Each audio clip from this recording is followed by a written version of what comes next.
Darkness falls across the land. Hello my friends and welcome back to Player Display. So, this week kinda sucks. First of all, I told you that right at the tail end of last week, my bedroom flooded. And then this past Sunday, there was this really terrible mechanical noise in my ceiling that kept me awake all night. And I also experienced an ant infestation, so I'll be expecting an exterminator in the coming days. So this week, I've been totally out of whack, and it's been absolutely awful. But fortunately, I got a new toy in the mail to keep me entertained. So at least we have a chance to review a figure who is actually named after what I will be at the end of the week, who is called DEADMAN. This, of course, is a McFarlane gold label release, as you can tell from the very blatant and pretty shiny gold label. And in the last video I did, where I customized my vampiric Batman, I did give Todd a little bit of flack for kind of throwing around the gold/platinum label titles to different figures. But this is a case where a gold label makes sense. First of all, it's a more niche character, and second, he comes with a lot of really interesting accessories and unique molds I don't think we have seen before. Also, I will mention that when I went after this guy, he was actually not my priority on the McFarlane toy shop. I actually had my eyes set on this other gold label being the Batman, Zoe Kravitz Catwoman, and in this case, this is her unmasked because the standard release had her fully masked. I don't plan on reviewing this figure because it's literally just a new head sculpt and a new whip, so there's not a whole lot to talk about here, but if you want a review on her, let me know. That's not a problem, but I will be unboxing her on my own time. Speaking of time, let's look at a man whose time has run out, being Boston Brand, which I love. I love those classic superhero aliases, especially where they have the alliteration being the BB. That's kind of great. Don't know what that D means. Oh, DEADMAN. I'm stupid. I'm low on batteries, okay? We're not going to spend too much time on the box because it's all pretty much the same. Again, gold label, DC Multiverse, DEADMAN. On this side, we have DEADMAN from DC Rebirth, so this design has a few more tweaks from his debut in the comics, although it's not too far off. Off to the side, DEADMAN, upside down, big ol' sticker from McFarlane, thanks a lot for that. Todd! On the back, gorgeous profile with more chains. I love the hell out of chains. We've got a lot of figures on this channel that have had chains that go interesting. Off to the bottom, you know the drill. C. Green arrow. And the opposite of the sun. Obviously, as you can guess, since we still have the box, this will be an unboxing. But before you do that, I have to introduce you to a new friend of mine. This is Betsy. And she's going to be joining us in our unboxings from now on, because the Swiss Army knife I had before, we had some good times in college, but he was getting a little bit greasy, so I figured that since this is a brand new channel, it's still kind of a new year, and this is a new figure, might as well break out a brand new blade to make things a little bit more fun. So you open it all the same way. If you can open it more smartly, and you open it on the side, because there's tape everywhere. Oh, there we go. And just like any old McFarlane packaging, you go ahead, grab that plastic bubble, and slot them right out. And of course, I really hate the fact that we need to take apart this really beautiful backdrop because it has plastic bubbles containing the McFarlane stand and the trading cards. Oh, it actually came out very nice. I expected to have more trouble with that. And we got the McFarlane stand right in here. And we've seen this a million times, so we're not going to review that. And then we've also seen the DC stand, so we're not going to review that as well. As I go ahead and pull off those really annoying plastic tabs from DEADMAN, as I'm careful to not destroy any of the sculpt work or the paint, I will say I know very little about this guy. It's one of those cases where the story is more important to me than the figure. Sometimes I get a figure who I know nothing about, but the little I know about them, it makes me excited enough to go ahead and get the figure and then learn about them a little bit, because for me it's really not just the toy, it's the story that goes with them. So as for Boston Brand, aka DEADMAN, he worked with Batman on a few occasions in the early comics, so for me, if I have anything that's Batman or Spider-Man adjacent, then it will capture my interest. But more importantly, you know me, I love my undead characters, and this guy fits the bill very well. So there we are. We've got our tabs away from the main figure. Let's pull him. Nope, there's one more. Gotta love that extra trash, right? And as I usually do, grab him by the foot, and then kind of rock him out. He has no cape, it's just the collar, so it makes him a little easier. His hand is also tied down. There we go. This guy's pretty neat. But of course it doesn't end there. We also have some more accessories with more plastic tabs. Alright, give me a second here. I think from now on we're going to do something different with the McFarlane DC Multiverse figures because, again, as I said, the story always matters when it comes to a good toy. So we're going to go ahead and start with the card from now on. So again, we have that artwork on the back of the box replicated here, along with his name, and then the line this design comes from. Off to the back, you have a good bio for this character, being one of the godfathers of DC Comics. And he's pretty cool. I like his origin story. It doesn't mention here that he was actually... Oh, never mind. It's right there. He was part of a circus. But then basically he's kind of a phantom superhero who's a ghost, and I don't know, that's just a lot of fun to me. I can't wait to learn more about this character. Okay, so after fiddling with this guy for a while and then giving a little bit of backlash to the DC versus Vampires Batman, I first want to say, Todd, I'm sorry. You still do really good stuff.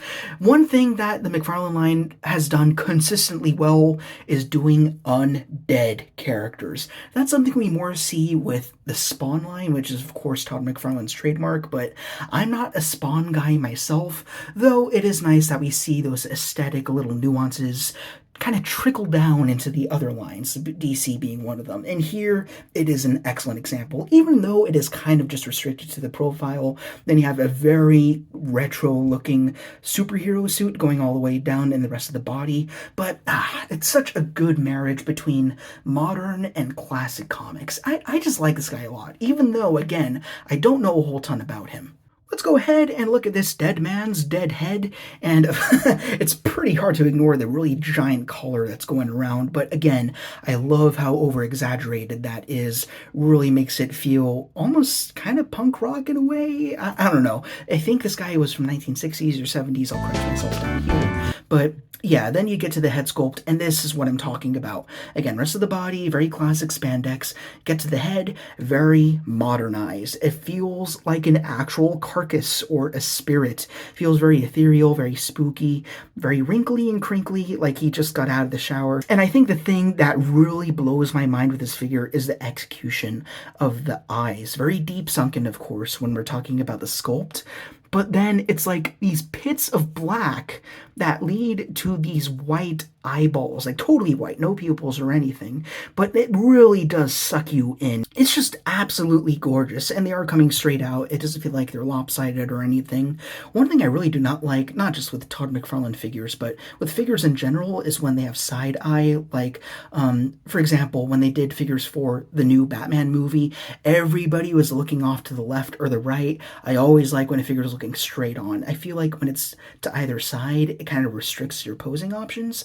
But in this case, especially since he has no pupil, he could be looking in any direction at all. Like, even if I tilt him to the side, it feels like he's kind of looking towards you at an angle. So this guy kind of gets an advantage because he has limited details inside the eyes. Then you get the black sockets, and it just really brings out a lot of good stuff. As for the rest of the face, it's interesting what they did. It's something I wasn't expecting, but it's this really interesting purple and almost borderline yellow mix. And I feel like on paper that wouldn't work, but here it does something. Again, it makes it feel more ethereal, ghastly, not quite zombie. So I like how there's almost a middle ground between decay and spirit that we have here. It also feels very Brendan Fraser mummy for some reason, which is always good. You're never going to say no. And if you are going to say no, get off my channel. Please, go away. Your souls are mine! You see that sculpt and paint detail continued down to the torso here. That's probably the one thing that I wish could be slightly improved. It feels a lot more yellow than it does purple up here. I wish it kind of continued all the way down, but then again, it's still not too bad. You can definitely still make out that carcass kind of look. Looks very disheveled and shrunken and shriveled. I'm liking that quite a bit. As for the rest of the body, really nothing else to talk about. It's really just spandex with a D, and then some ab and pec sculpt going on, and the musculature going throughout. So I don't know if this is reuse, but for this character, it works just fine. Not a big deal, but yeah, just panning around. No other paint really. I guess we can talk about the hands and the feet, because those change up every blue moon. So you got a fist on the right, and then you got an open gesturing hand on the left. I actually really like this choice they went with. Looks like he's conjuring up a spell using telekinesis or something like that. Being that he's a ghost, his trademark power is possession, and that is something that becomes a lot more apparent with the accessories that we will be looking at in just a few seconds. But I guess the last thing we'll look at here on the base figure are the boots, and boots are boots. I say it again. Now, I wouldn't say it's a smorgasbord of accessories, but the ones he comes with are unique and awesome, and further justify this figure being a gold label release. So we first have these two very cool misty effects, which you can kind of put anywhere you want on this figure. They expect you to put them around the wrists or the arms, but I don't see why you couldn't put it around the ankles or the thighs. There's no constrictive, like, distinct molds for the fingers or the fist or anything. So they do vary. There are different sculpts. You do have a bigger one over here, and you can kind of make out that there's kind of a crevice being shaped out on the inside that could be clipped to pretty much any limb that you want. This one's a little bit shorter, which is okay, so you can have one that's a little bit more subtle, and you have one that's kind of conjuring out a phantasmic mist. But for me, the best part of this figure, other than the head sculpt, is this, I guess, other head sculpt, kind of. So this pegs onto the back. And for me, this is what sold me on this figure. This is such a cool and unique piece. You're not going to really see with any other figure, but oh my God, I love the crap out of this. It's this ghost kind of branching out from his back and then towards you, giving him a lot more dimension. And I'm still getting note of all these details. I haven't closely looked at this just yet, but it really is spectacular. You can see this face kind of protruding towards you. It kind of has a shriek going on. I guess this is kind of a cloak coming out to the side. Maybe this is him, actually, now I think about it. That's kind of like the collar that he's wearing, but oh man, I love what is going on here. If there's one thing that Todd McFarlane excels at above all lines, maybe except for NECA, is horror. He knows how to do ghosts. He knows how to do decay, blood and guts. I love that. He does a very good job with the supernatural. One other thing I've been waiting to try out is I do have these two spare LEDs that I've yanked from some like cheap Halloween props, and the reason why I've got them here in my station is I'm curious that when we get translucent or transparent elements like this, if they will illuminate well enough. So let's get this blue here and see. Ooh, holy shit, that's spooky. Okay, I'm going to be doing stuff with this. This is really cool. Damn it, look at that. That's radiant, and it just travels up when you get at certain angles. So if you want to do photo ops and use lights on this guy, oh man, you're gonna have yourself a wild time. Get a little bit of green. Green also works. I think green is what it's supposed to be, but you can get really creative. We'll try it again on this spiritual head over here. Oh man, this guy is so much fun. He doesn't come with a lot, but the things that you can do with him really make him a standout, at least for me. Let's actually take a moment to get all the accessories onto this guy, which I haven't actually done yet. So let's first start with the wrist accessories. So again, you can get a little experimental. There's no right or wrong here. So for this one here, we can cup it kind of around the tricep. Again, I don't know anatomy, cut me some slack. But yeah, you can kind of have him punching down with some spooky little mist powers, looking really awesome. Then we have this more conjuring one over here. So let's say we have him, oh, look at me, I'm de-amazing all of a sudden. I'm actually making some decent posing. We have the smaller effect over here. It looks like, yeah, the good thing is these are a very malleable plastic. So we can try, I guess, slotting this over the fingers. We could try that out. That works. That looks pretty cool. Then, of course, we have my favorite accessory being this ghost head, and plug it right onto the back. And before you looked at the front, you could see that there are these extending parts that are kind of going around the back and towards the front. Oh man, look at that. That's really cool. Like, without these accessories, the figure is still pretty neat, but man, this thing really jacks it up. I don't think there's anything else I would want in terms of plastic for this figure, except maybe a flight stand. In fact, I do have one here. Of course, I don't remember from what, because they're all exactly the same. But let me go ahead and give that a try. Let's get rid of the basic, brown base. no one needs that. Let's go ahead and zoom in and pan around a little bit as we admire this beauty. Again, it's simplistic, but the aesthetic choices that Todd McFarlane shows for this figure really are beautiful.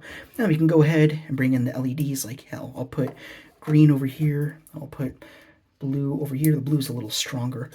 Oh boy, there's so much fun you can have with this figure. And then we can go up here. See, just take a shot. Like, ooh, look at that. That's so cool. Oh man, I love this thing a lot. Now this is going to be a good day for Todd, because I think this is the first time where I'm reviewing one of his figures where there are no articulation gripes at all. This guy is just fine. So as for the head, even though it's got that big collar going around it, you get pretty good tilt, not too terrible. You get very good down. Ooh, I love that profile a lot. And he's got an okay back. I mean, you can use the abs and the waist to kind of crunch him back. In fact, I'll show that off all at once. Goes that far back. So yeah, you can do kind of a strafen forward look. You can also crunch down pretty good, not crazy, but then when you bend the head down, you can do some really spooky stuff. Man, he feels very Universal Monster, Scooby-Doo, I don't know. He just gives off a lot of great spooky vibes to him. You also have some butterfly joints. I don't know how far these are going to allow him to go, but yeah, not too bad. Like, you can get him without rotating the shoulder. He comes out to almost a Batman, pretty good. Swivels up and then down. Bicep swivel. It's a little bit sticky, but it's there. You just gotta unlock it first. Double jointed elbows, not pinless, but again, that's a Hasbro thing. McFarlane might pick that up in the future. I think they kind of did that with Mr. Freeze and the elbows a little bit. As for the hands, of course they're different hands, but they articulate the same.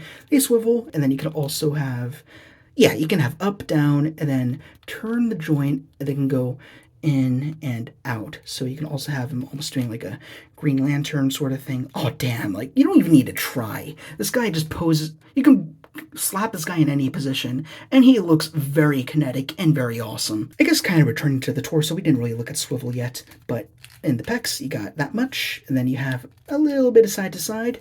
As for the waist joint, nothing really at all, but you do have back and forward just fine as we looked at. You got the usual diaper. I don't care about that too much. In this instance, it blends in with the rest of the color just fine. Again, it's a very simple spandex suit, so that's not an issue whatsoever for me. You have ratchet legs that go up to pretty much 90. They come forward pretty good. They V out a little bit on the crotch. Same going back, not a big deal. As for the knees, they crunch all the way back pretty much to where they meet the calf. As for the ankles, there is no thigh swivel, by the way, but you do have an ankle swivel. They go that far down, that far up. Before I miss it, because I always do, you have a toe joint that comes maybe a little further back than it should, but it's there for those of you who like it. And then, of course, you've got some rocker. Really awesome figure. Big surprise. So even though DEADMAN is technically classified as a superhero, we still need to get him next to some other zombies and undead villains from the DC universe. So on the left, we have McFarlane's Dark Flash, another gold label, by the way. Over here, we have the Blackest Night Batman with glow-in-the-dark eyes, logo, and ring. And then over here, I have my highly customized, I believe, DC Direct deceased Harley Quinn, who's missing a hand right now. I was doing a little bit of cleaning up, but she's a zombie. She could be missing as many parts as you like. Why not? I went ahead and got him next to a whole ton of other folks from various different lines and titles.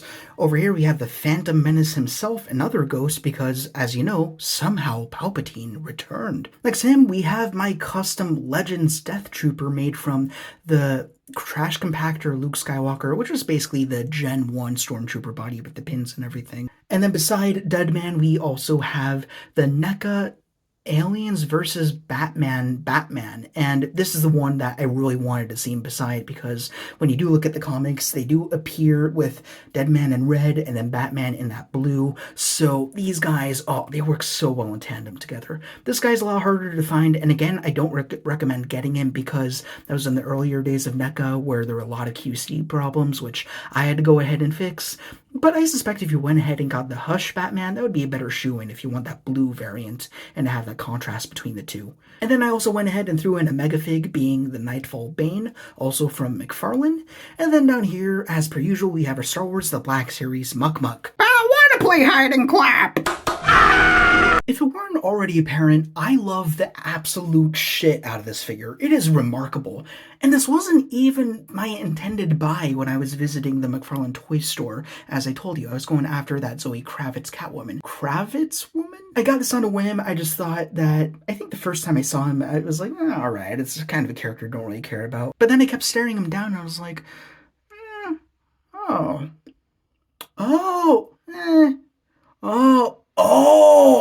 okay, here, have my wallet. And really, no regrets. I love every aspect of this guy. I guess I could go ahead and complain that I wish he came with a flight stand. As you can see, I have him with right now. Ooh, you can see the rest of the legs. He looks very cel shading when you have two LEDs side by side. There you go. You got a little tutorial there. But yeah, he's just a really beautiful figure with a lot of opportunities. Of course, you have the 3 Misty effects, one of which having the ghost head, which look really good on their own, but if you got some LEDs working, you could do some really fantastic and fun light shows with him. You're getting a little bit of an unsolicited rave as I throw these LEDs on this guy. But even if we take them away and take this figure as he is, he's still remarkable. The LEDs was just a little bit more substance, but the default color that everything has is magnificent.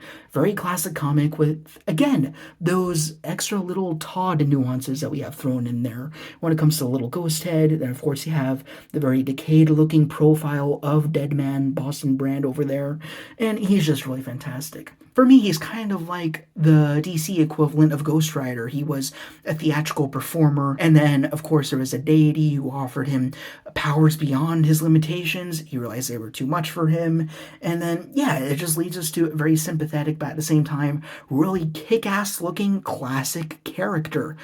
I just can't wait to learn more about this guy. Again, I'm not a comic reader myself, so feel free to go in the comments and tell me more about this guy's story arcs, his origins, fun facts, just anything. It's really cool to get these toys and then learn about the characters that they're meant to invoke. He is up on the McFarlane toy store right now if you want to go ahead and grab him. I suspect that once he's sold out there, he will go for scalper elsewhere, as most gold label, platinum labels do. So if you do have a fancy for this guy, grab him as soon as you can, because he is magnificent. I really adore this figure, and you know what, he's an S tier for McFarlane. Like, I have no genuine complaints about what they did here. I feel like this could just check off a lot of boxes for a lot of people, especially if you like horror. I love horror figures. I love horror characters. This guy hits everything for me. There's nothing more I can demand from him. He's fantastic, phenomenal. Anyways, that pretty much concludes this. If you enjoyed this review, especially if you're new here,